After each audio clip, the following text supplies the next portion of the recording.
اعوذ باللہ من الشیطان الرجیم بسم اللہ الرحمن الرحیم وقال فرعون ذرونی اقتل موسیٰ ولیدع ربہ انی اخاف ان یبدل دینکم او ان یظہر فی الارض الفساد صدق اللہ العظیم۔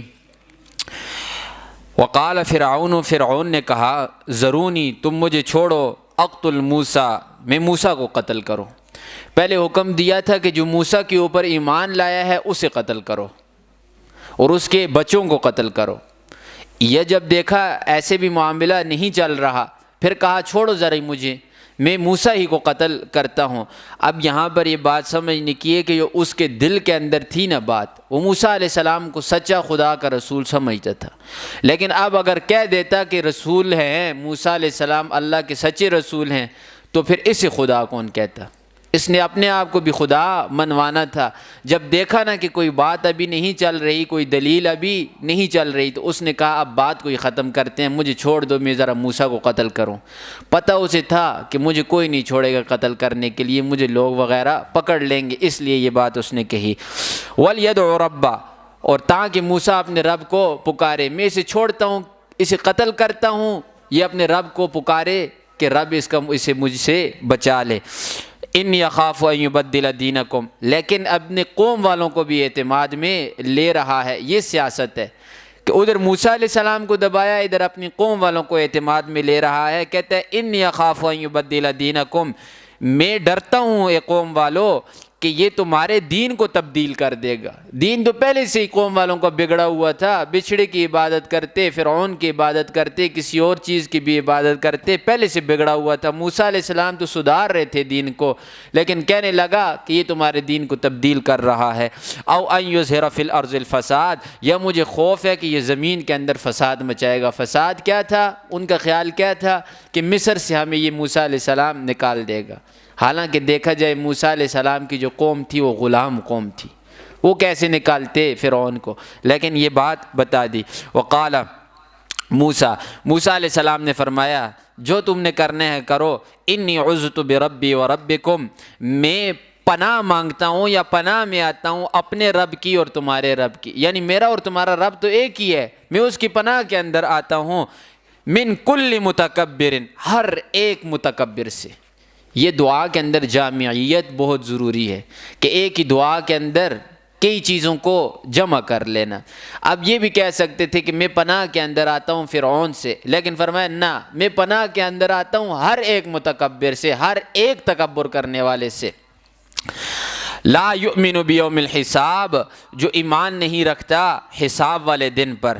انسان تکبر ہی تب کرتا ہے جب آخرت کو بھول جائے۔ جس انسان کو آخرت یاد ہو وہ تکبر نہیں کرتا۔ جب یہ ساری بات ہوئی، موسیٰ علیہ السلام نے اپنے آپ کو اللہ کے سپرد کر دیا، یعنی پناہ کے اندر اللہ کی آگے۔ تو اب دیکھیے اللہ بھی پھر مسبب الاسباب ہے، اسباب کو پیدا کرنے والا۔ اب فرعون کے سامنے کوئی بھی اسرائیلی اٹھ کر بات نہیں کر سکتا تھا۔ کیوں؟ غلام ہے، غلام اٹھ کر بادشاہ کے سامنے کیسے بات کر سکتے ہیں؟ سوال ہی پیدا نہیں ہوتا۔ اب فرعون کے آدمیوں میں سے اللہ نے ایک آدمی اٹھایا۔ اب فرعون اسے جواب بھی نہیں دے سکتا، اگر اسے جواب دیتا ہے، مارتا ہے، تو ساری قوم فرعون کے خلاف ہو جائے گی کہ تو اپنے آدمی کو قتل کر رہا ہے۔ اب اللہ نے فرعون کے آدمیوں میں سے ایک آدمی کو اٹھایا اور اسے اللہ نے کیا لقب دیا؟ رجل مومن، یہ مومن مرد ہے۔ کیا کہا اس نے؟ وقال رجل مومن، کہا ایک مومن مرد نے، من آل فرعون، جو فرعون میں یعنی فرعونیوں میں سے تھا، یکتم ایمانہ، اپنے ایمان کو وہ چھپا رہا تھا، فرعون کے سامنے ظاہر نہیں کر رہا تھا کہ قتل کر دے گا۔ اب پیغمبر علیہ السلام نے اس سے افضل جہاد کہا ہے۔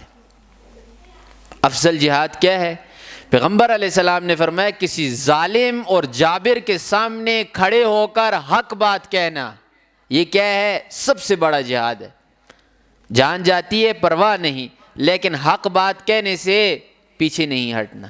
فرمایا منافقین کی نشانیوں میں سے ایک نشانی یہ ہے کہ جہاں پر حق کو دیکھتے ہیں پیچھے ہٹ جاتے ہیں، مسلمانوں کی یہ نشانی نہیں۔ تو فرمایا اتقتلون رجلا، اس آدمی نے کہا اتقتلون رجلا، کیا تم قتل کرتے ہو لوگوں، ان یقولا، ایک ایسے آدمی کو جو کہتے ہیں ربی اللہ، میرا رب اللہ ہے، اس وجہ سے قتل کرتے ہو کہ اپنے آپ کو رب کے حوالے کرتے اور کہتے ہیں میرا رب اللہ ہے۔ وقد جاءکم بالبینات، وقد جاءکم بالبینات من ربکم، اور تحقیق قسم با خدا آیا ہے یہ آدمی تمہارے پاس رب کی طرف سے واضح نشانیوں کے ساتھ۔ موسیٰ علیہ السلام وہ 9 نشانیاں دکھلائی انہیں، اور ہر ایک نشانی ایسی تھی کہ اگر پاگل آدمی کے سامنے بھی پیش کی جائے تو یہ کہہ سکتا تھا کہ انسان کا کام نہیں، اللہ کا کام ہے۔ اب وَإِن يَكُ كَاذِبًا فَعَلَيْهِ كَذِبُ، اس نے کہا اس آدمی نے اگر یہ موسیٰ علیہ السلام جھوٹ بول رہا ہے فَعَلَيْهِ كَذِبُ، تو اس کا گناہ اور وبال موسیٰ علیہ السلام پر ہے، تم سے نہیں پوچھا جائے گا۔ وَإِن يَكُ صَادِقًا، اور اگر موسیٰ علیہ السلام سچا ہے يُصِبْكُمْ بَعْضُ الَّذِي يَعِدُكُمْ، پھر یاد رکھ لو کہ تمہیں وہ عذاب پہنچے گا جس کا یہ وعدہ کرتا ہے تمہارے ساتھ موسیٰ علیہ السلام، پھر تم بچ نہیں سکتے۔ ان اللہ لا یہدی من ہوا مسرف کذاب، بے شک اللہ ہدایت نہیں دیتا جو اللہ کی حدوں کو توڑنے والا ہوتا ہے اور جھوٹ بولنے والا ہوتا ہے، اللہ اسے ہدایت نہیں دیتا۔ یا قوم، جب دیکھا یہاں سے بھی بات نہیں بنتی تو پھر کہنے لگا یا قوم، اے میری قوم، لکم الملک اليوم، آج کے دن تو تمہاری بادشاہت ہے زمین کے اوپر، ظاہرین فی الارض، غلبہ ہے تمہارا، یعنی فتح ہے تمہاری سرزمین مصر کے اوپر، فرعون کی اور فرعونیوں کی بادشاہت بھی ہے، ساری چیز ہے، لیکن یاد رکھ لو یہ رہنے والی نہیں ہے، یہ دائمی نہیں۔ آپ پہلے دیکھو یہ سارا کچھ یوسف علیہ السلام کے پاس تھا، یوسف علیہ السلام اور بنی اسرائیلی، یعنی بنی اسرائیلیوں میں سے تھے یوسف علیہ السلام، انہی کے پاس کیا تھی؟ بادشاہت تھی، لیکن یوسف علیہ السلام دنیا سے گئے، وہ بادشاہت چلی گئی ان سے، کسی اور کے پاس چلی گئی، پھر دوبارہ اللہ نے تمہیں دی، تم جب اللہ کی نہیں مانو گے اللہ تم سے لے گا، کسی اور کو دے دے گا۔ تو فرمایا فَمَن يَنْصُرُنَا مِن بَأْسِ اللَّهِ إِن جَاءَنَا، تو یہ آج کی جو بادشاہت ہے اس پر اتراؤ مت، اگر اللہ کا عذاب آ گیا تمہارے اوپر تو کون ہمیں بچائے گا؟ پھر تو بچانے والا کوئی نہیں۔ قالا، فرعون نے دیکھا نا کہ یہ آدمی تو سخت تقریر کر کے چلا گیا ہے، لوگ تو حیران رہ گئے ہیں، تو پھر فرعون نے اپنی ایک تقریر کی، کہنے لگا قال فرعون، فرعون نے کہا ما اریکم الا ما ارا، میں تمہیں وہی دکھلاتا ہوں جو میں دیکھتا ہوں۔ کیا مطلب؟ یعنی تمہیں وہی رائے دیتا ہوں جو میں بہتر سمجھتا ہوں۔ وما اہدیکم الا سبیل الرشاد، اور میں تمہاری رہنمائی نہیں کرتا مگر سیدھے راستے کی۔ یہ کون کہہ رہا ہے؟ فرعون کہہ رہا ہے۔ حالانکہ جو اپنے آپ کو خدا سمجھتا ہو وہ دوسرے انسانوں کو تو انسان نہیں سمجھتے، حقیر سمجھتے، لیکن اب لوگوں کے سامنے ایسا بن رہا ہے، لوگوں کو کہہ رہا ہے کہ میں تمہارا بہت بڑا خیر خواہ ہوں۔ اگر یہ خیر خواہ ہوتا تو لوگوں کے بچوں کو ذبح کرتا، کسی صورت میں نہ کرتا، لیکن اس نے بچوں کو ذبح کیا، بوڑھوں کو، جوانوں کو اس نے ذبح کیا۔ تو فرمایا کہ وما اهدیکم الا سبیل الرشاد وقال الذی آمن، اب یہ مرد مومن پھر اپنی تقریر کرے گا۔ وقال، اور کہا مرد مومن نے، الذی آمن، جو ایمان لایا، یا قوم، اے میری قوم، انی اخاف علیکم، میری قوم کسے کہہ رہا ہے؟ فرعونیوں کو، فرعون کو اور فرعون کے جو لوگ تھے ان سے کہہ رہا ہے، اے میری قوم، انی اخاف علیکم، بے شک میں خوف کھاتا ہوں تمہارے اوپر، مثل یوم الاحزاب، پہلے جو گروہوں کے ساتھ اور پہلی جو امتیں گزری ہیں ان کے ساتھ جو حالات پیش آئے، جن دنوں کے اندر وہ تباہ ہوئے، وہ دن تمہارے بھی نظر مجھے آ رہے ہیں، میں خوف کھاتا ہوں کہ تمہارے اوپر بھی اللہ کا عذاب نہ آ جائے۔ پہلی امتوں پہ کیوں عذاب آیا؟ نبیوں کو انہوں نے قتل کیا، اور تم بھی اللہ کے ایک پیغمبر موسیٰ علیہ السلام کو قتل کر رہے ہو، میں ڈرتا ہوں کہ تمہارے اوپر اللہ کا عذاب آئے گا۔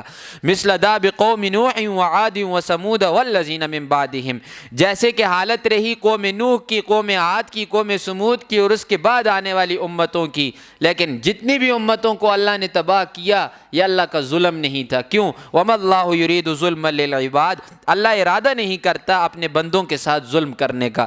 وَيَا قَوْمِ، اور میری قوم، إِنِّي أَخَافُ عَلَيْكُمْ يَوْمَ التَّنَادِ، میں خوف کھاتا ہوں، میں ڈرتا ہوں تمہارے اوپر یوم التناد، چیخ و پکار والے دن سے۔ یعنی قیامت والے دن سے میں ڈرتا ہوں۔ قیامت والے دن پکار ہی پکار ہوگی، جنتی جہنمیوں کو پکاریں گے اور جہنمی جنتیوں کو پکاریں گے، پھر اسی طریقے سے سچے جھوٹوں کو پکاریں گے اور جھوٹے سچوں کو پکاریں گے۔ مشرک جنہوں نے دنیا میں اللہ کے غیر کی عبادت کی وہ ان شریکوں کو پکاریں گے جن کو یہ اللہ کے ساتھ شریک ٹھہراتے تھے، اور وہ انہیں پکاریں گے۔ یعنی قیامت والے دن ساری کی ساری پکار ہی پکار ہوگی، اور بعض وہ جہنم کے داروغے کو پکاریں گے، بعض اللہ کو آوازیں دیں گے اور فرشتے انہیں پکاریں گے۔ یہ ساری کی ساری چیخ و پکار ہوگی۔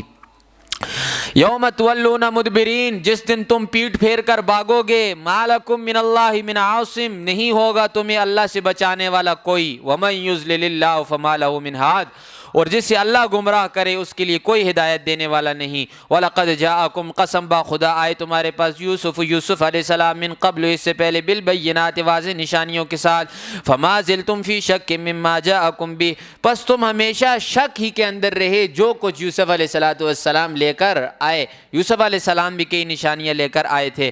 حتی اذا ہلاک، یہاں تک کہ جب یوسف علیہ السلام فوت ہو گئے، دنیا سے چلے گئے، قلتم، تو تم کہنے لگے، لن یبعث اللہ من بعدہ رسولا، کہ نہیں اللہ مبعوث کرے گا اس کے بعد کوئی رسول۔ یہ دنیا ہے، اس دنیا میں اپنے آپ کو منوانے کے لیے مرنا پڑتا ہے، جیتے جی کوئی بھی نہیں مانتا۔ یوسف علیہ السلام جب دنیا کے اندر تھے تو لوگوں نے نہیں مانا، لوگ شک ہی کے اندر تھے، لیکن جب یوسف علیہ السلام دنیا سے گئے نا تو یوسف علیہ السلام کی اتنی قدر لوگوں نے کی کہ لوگوں نے کہا جیسا رسول اللہ نے دنیا میں یوسف کو بھیجا ہے اس کے بعد کوئی رسول آئے گا ہی نہیں، یہی آخری رسول ہے۔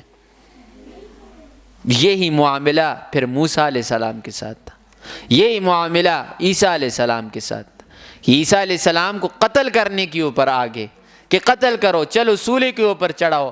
اللہ آسمانوں کے اوپر جب لے گئے نا تو اسی عیسیٰ علیہ السلام کو لوگوں نے خدا بنا لیا۔ یہ کیا ہے کہ دنیا میں جیتے جیتے آپ اپنے آپ کو منوا نہیں سکتے، منوانے کے لیے آپ کو کیا مرنا پڑے گا۔ تو فرمایا کذالک یضل اللہ من ہوا مسرف مرتاب، اسی طرح اللہ گمراہ کرتے ہیں اس کو جو اللہ کی حدوں کو توڑے اور شک کے اندر ہو۔